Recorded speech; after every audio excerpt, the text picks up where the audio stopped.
Hello everyone, hope you're all doing well. Different video from me today. I'm going to be more or less reacting to financial advice on TikTok. I'll give some commentary. And again, I want to emphasize this is not financial advice. If you want financial advice, seek the help of a professional. Now that's clear, let's get started. First video, let's go. You don't always need to have the latest things. You Fair. don't always need to be the richest guy in the room. Would you have to share roughly what you make? 6 figures. And would you say that you're earning enough to live in London? Nope. So I don't live in London. Interesting. No, Where do you so live? I live in Brighton. Okay. So I commute here once or twice a week. It would be enough to live in London, yeah, but at a stretch. Do you know roughly how much you spend each month? I do. You know exactly how much I spend each month.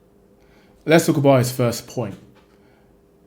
The number one way you can save yourself some money every single day or every single month is not to feel the need to upgrade to the latest gadget or the latest iPhone. Even I sometimes make this mistake.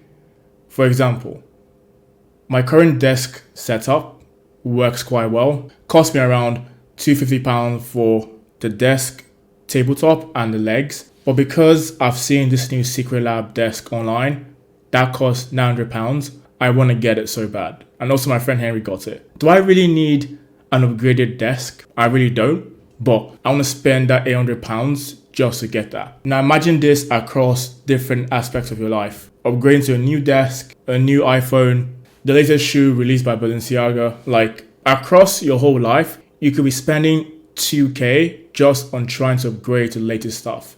So I really feel what he's saying.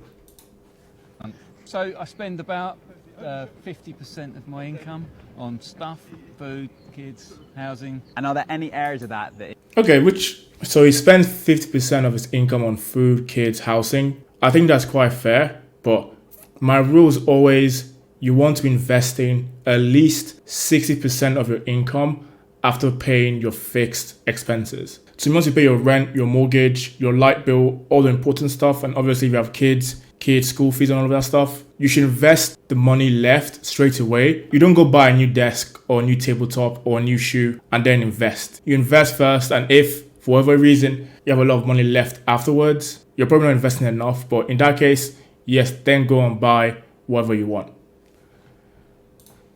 That in your head right now you're thinking, I could cut that cost quite a bit? Yeah, shop in cheaper shops, groceries, etc. You know, cut back on takeaways, Yeah. cut back on days I'm out. guilty. You know, I'm very fortunate that I don't have to at the moment. How does money make you? Yeah, I mean, another way you can reduce your cost is cut back on takeaway.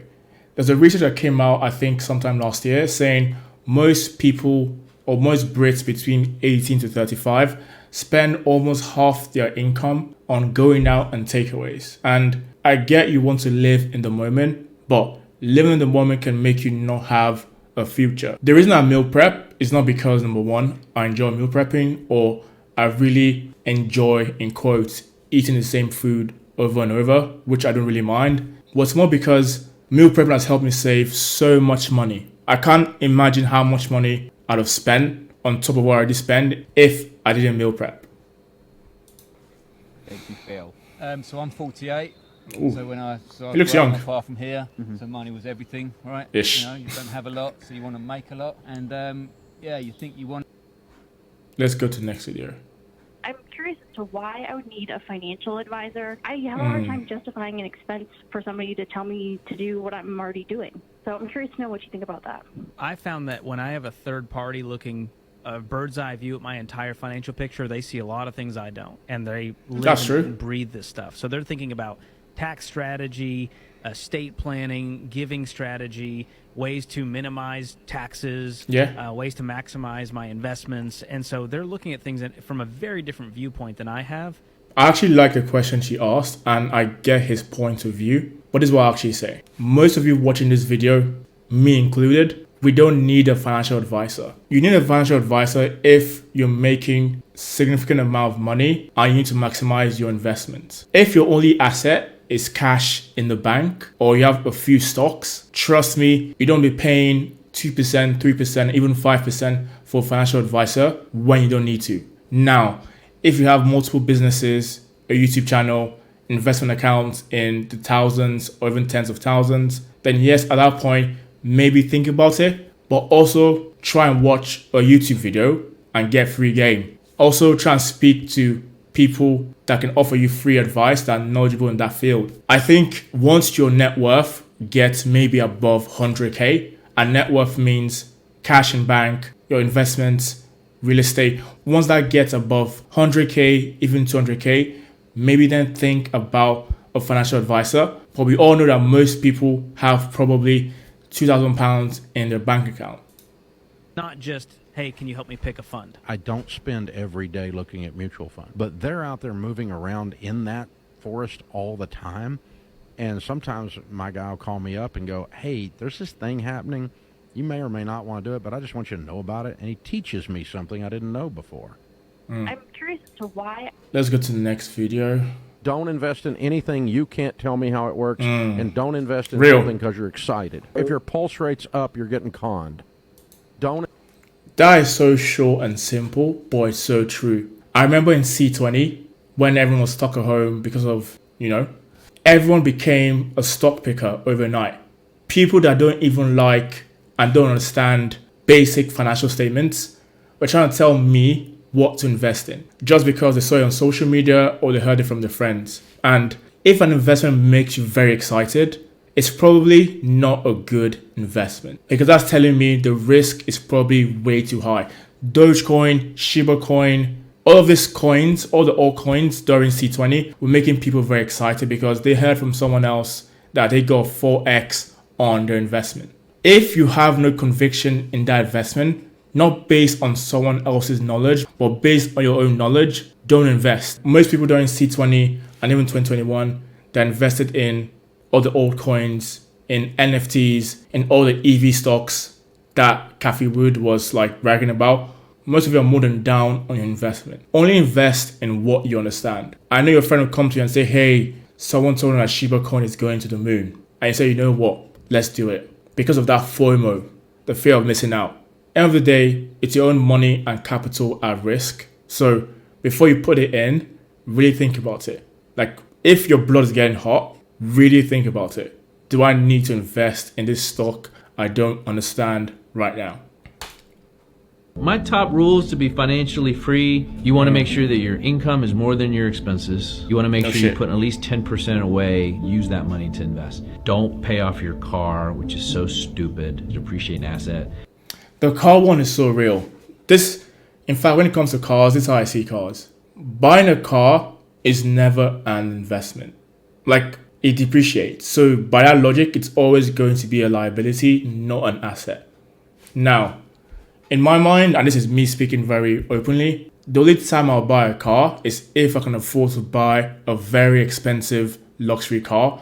And at that point, I would know it's not a wise financial decision. It's an emotional decision to make me feel better. When I can afford a Rolls Royce or a Lambo or Urus, whatever, I will buy that car outright and own it, because I want to feel like I own that car. And I'm recognizing right now that it's not a wise financial decision. My current car, my Toyota CHR, I'm currently leasing it, PCP, all of that stuff. And to me, once I can afford to buy a real car, like Rolls Royce, Bentley, once I can afford that, there's no point in my mind trying to waste money on cars.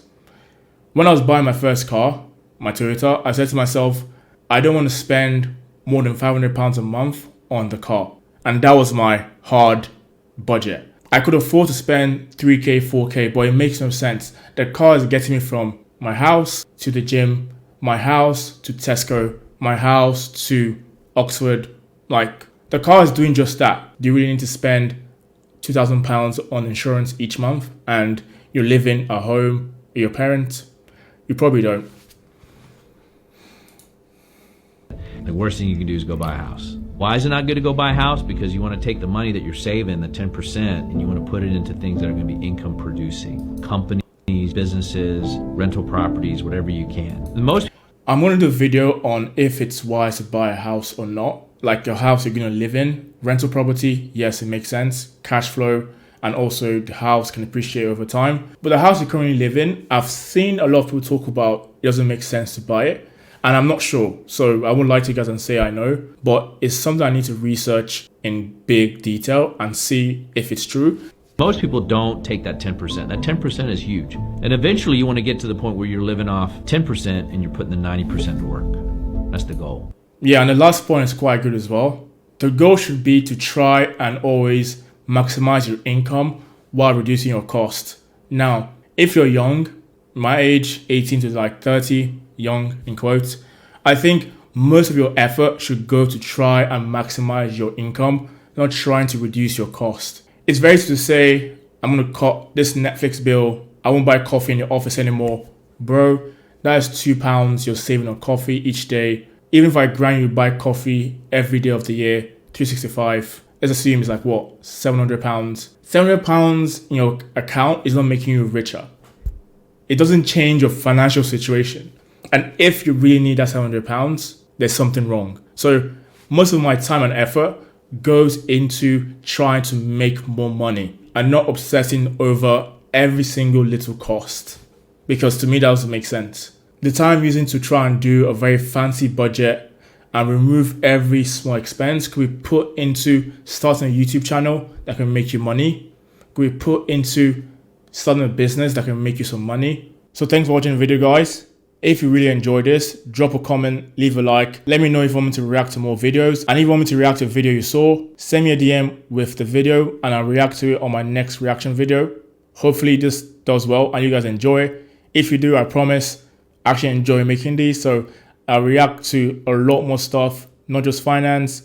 It could be social commentary, sports, fitness. Literally, I'll react to more or less anything. So like the video, subscribe, and I'll see you in the next one.